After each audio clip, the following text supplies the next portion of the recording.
বলছি বাবা বলছি, জাস্ট একটু ওয়েট করো। আজকে হচ্ছে সেই ভাইরাল ম্যাগি রেসিপিটা বানাচ্ছি। তো ফার্স্টেই গরম জলের মধ্যে 3টে ম্যাগি দিয়ে ভালো করে ফুটিয়ে নিয়ে সিদ্ধ করা ম্যাগিকে জল ঝরতে দিতে হবে। আশা করছি এই ম্যাগিটা খেলে নর্মাল ম্যাগি খাওয়াটা ভুলেই যাবে। তো কড়া গরম হয়ে গেলে কড়ার মধ্যে সাদা তেল ঢেলে দিতে হবে, তারপর দিতে হবে লবণ।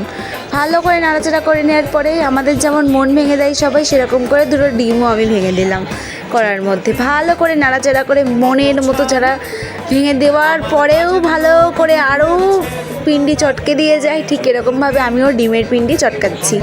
এরকমভাবে কুচি কুচি করে দিলাম। তারপর কি আর বেশি সময় নেই, ডিমটা তাড়াতাড়ি ঝটপট ঝটপট করে তুলে নিয়ে আবার মধ্যে সাদা তেল ঢেলে দিয়ে পেঁয়াজ, তারপর রসুন কুচিয়ে রাখা আর একটু টমেটো ভালো করে নাড়াচাড়া করে ভাজতে থাকতে হবে। ওর মধ্যেই নুন হলুদ আবারও অ্যাড করে দিয়ে ম্যাগির যে 3টে মশলা ছিল, আমি এখানে 3টে দেইনি, 2টো দিয়েছি। তোমরা যারা চাও 3টেই দিতে পারো।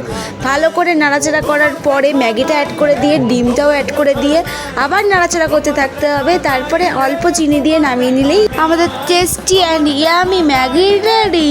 চলো বাই বাই, দেখা হচ্ছে কোনো নিউ ভিডিওতে। এই ভিডিওটা ভালো লাগলে একটা লাইক কমেন্ট শেয়ার করে দিয়ে যেও। Bye bye.